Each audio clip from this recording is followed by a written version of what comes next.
Praise the lord. మన ప్రభువును రక్షకుడైన యేసుక్రీస్తు నామంలో మీ అందరికీ వందనాలండి.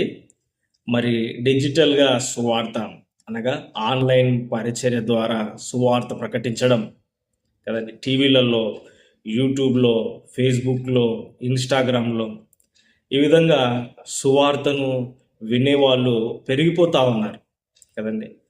మన పూర్వీకులు మరి వీధి వీధుల్లో, గ్రామాల్లో సువార్త ప్రకటించిన నేటికి కూడా ప్రకటిస్తున్నారు ఆయా గ్రామాల్లో. అది చాలా మంచిది, చాలా దీవెనకరంగా ఉంటుంది అనే ఆ యొక్క ఆత్మలు రక్షణలోని కూడా వచ్చినాయి. అనేక సంఘాలు మన భారతదేశంలో, తెలంగాణలో, ఆంధ్రాలో చాలా సంఘాలు కూడా ఏర్పడ్డాయి. దేవునికి స్తోత్రం.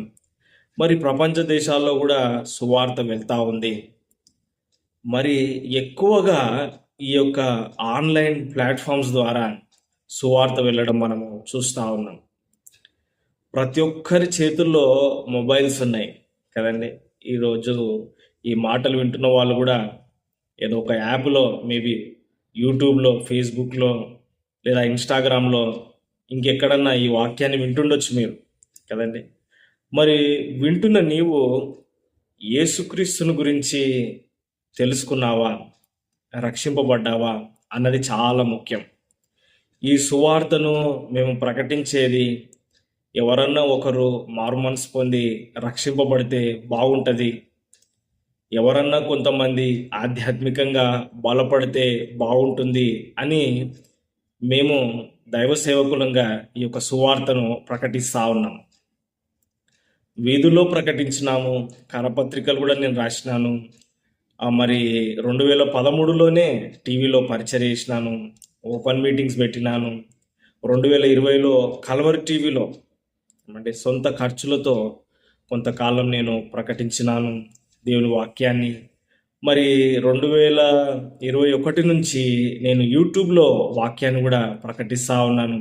చాలామంది చూస్తూ ఉన్నారు. మరి 2000 వీడియోలు ఇంచుమించుగా ఉన్నాయి.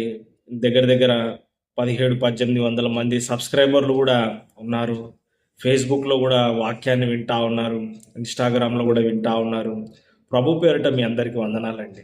మరి మీరు ఈ నన్ను ఫాలో అవుతున్న వాళ్ళు యూట్యూబ్లో కావచ్చు, ఫేస్బుక్లో, ఇన్స్టాగ్రామ్లో, వాట్సాప్లో, ఇంకెక్కడన్నా మరి రెగ్యులర్గా కాన్ఫరెన్స్లో వాట్సాప్లో జాయిన్ అవుతున్న వాళ్ళు కావచ్చు, ఈ వాక్యాన్ని విని మీరు ఆధ్యాత్మికంగా బలపడుతున్నారని నేను నమ్ముతున్నాను కదండి.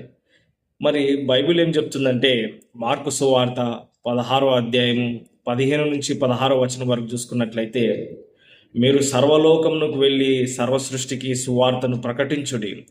నమ్మి బాప్తిజం పొందువాడు రక్షింపబడును, నమ్మని వానికే శిక్ష విధింపబడుతుంది. సువార్తను మేము ప్రకటిస్తున్నప్పుడు, దేవుని వాక్యాన్ని నువ్వు వింటున్నప్పుడు, మరి యేసుక్రీస్తు ప్రభువారే లోకరక్షకుడు, నిజమైన దేవుడు, ఆయన ద్వారా నా పాపములన్నీ క్షమింపబడతాయి, పరలోకానికి వెళ్ళే మార్గము యేసుక్రీస్తే అని నీవు గ్రహించినావా, నమ్మినావా? ప్రభుని హృదయంలో చేర్చుకున్నావా? ప్రభుని నమ్ముకున్న నీవు ఆయన మార్గంలో నడుచుకుంటున్నావా? ఒక్కసారి పరీక్షించుకోవాలి కదండి. మరి నమ్మడం అయితే విశ్వసిస్తున్నామండి. మరి బాప్తిజం ఇంకా ఎలా తీసుకోవాలి? బాప్తిజం మేము తీసుకోలేదండి అని కూడా అంటా ఉన్నారు.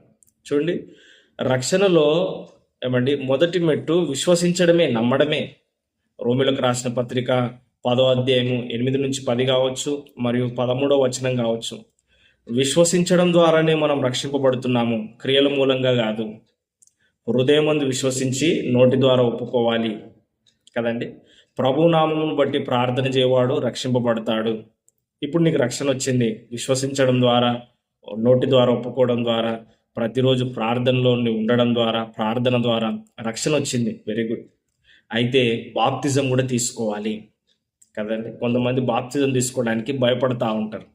బాప్తిజం అనగా బహిరంగ సాక్ష్యం కదండి. మా ఇంట్లో వాళ్ళకు తెలియదండి అనే వాళ్ళు కూడా ఉన్నారు కదండి. మీ ఇంట్లో వాళ్ళకు చెప్పండి, అవును నేను యేసు ప్రభువుని నమ్ముకున్నాను, ఇందులో తప్పేమున్నది కదండి. తప్పుడు పనులు చేసేవాళ్ళు బహిరంగంగానే చేస్తూ ఉన్నారు. ఒక మంచి పని చేయడంలో మనం ఎందుకు సిగ్గుపడాలి కదండి. సాక్షిగా నిలబడాలి. ఏదో కొంచెం భయం ఉంది, థ్రెట్ ఉంది, ఇబ్బంది ఉంది, అలాంటి వాళ్ళు మీరు ప్రార్థన చేయండి, ప్రభులో బలంగా ప్రార్థన చేయండి, ప్రభువే మీకు సహాయం చేస్తాడు. బహిరంగంగా సాక్షిగా నిలబడండి కదండి. బాప్తిజం తీసుకోండి కదండి. బాప్తిజం ఎక్కడ తీసుకోవాలండి? ప్రతి ప్రదేశాల్లో సంఘాలు ఉన్నాయి, చర్చిలు ఉన్నాయి, ప్రతి ప్రాంతంలో కదండి. ఏ దైవ సేవకుడిని అడిగినా సరే వాళ్ళు బాప్తిజం ఇస్తారు కదండి. దానికి ఏం ఛార్జెస్ తీసుకోరు కదండి. మరి నీవు అయ్యా నాకు బాప్తిజం కావాలి అని అడిగినప్పుడు వాళ్ళు బాప్తిజం కూడా ఇస్తారు. దేవునికి స్తోత్రం. అయ్యా నాకు ఒక బైబిల్ కావాలంటే ఏ సేవకుడైనా బైబిల్ ఇస్తాడు. గిద్యోన్ మినిస్ట్రీ వాళ్ళు ఫ్రీగా బైబిల్స్ ఇస్తా ఉన్నారు. అవి చాలా మేము పంచినాం. అవి కూడా మీరు తీసుకొని చదువుకోవచ్చు. సో ఆన్లైన్లో ఈ వాక్యాన్ని వింటున్న వారు, నీవు సువార్తను కేవలం వింటున్నావా, విశ్వసిస్తున్నావా? నేడే రక్షణ దినం, ఇదే అనుకూల సమయం. యేసుక్రీస్తుని హృదయంలో చేర్చుకో, ఆయన మార్గంలో నడుచుకో. నిత్య జీవనం గురించిన నిరీక్షణ నీవు కలిగి ఉంటావు. ఆమేన్. చిన్న ప్రార్థన. పరిశుద్ధుడైన దేవా, ప్రేమగల తండ్రి, ఈ వాక్యాన్ని వింటున్న వారందరూ కూడా విశ్వసించి నమ్మి బాప్తిజం తీసుకొని నీకు సాక్షిగా నిలబడినట్లు సహాయం చేయమని యేసుక్రీస్తు నామములో ప్రార్థిస్తున్నాను తండ్రి. ఆమేన్. God bless you. ఈ వీడియోని లైక్ చేయండి, షేర్ చేయండి, సబ్స్క్రైబ్ చేసుకోండి. చక్కటి కామెంట్స్ కూడా కింద పెట్టండి.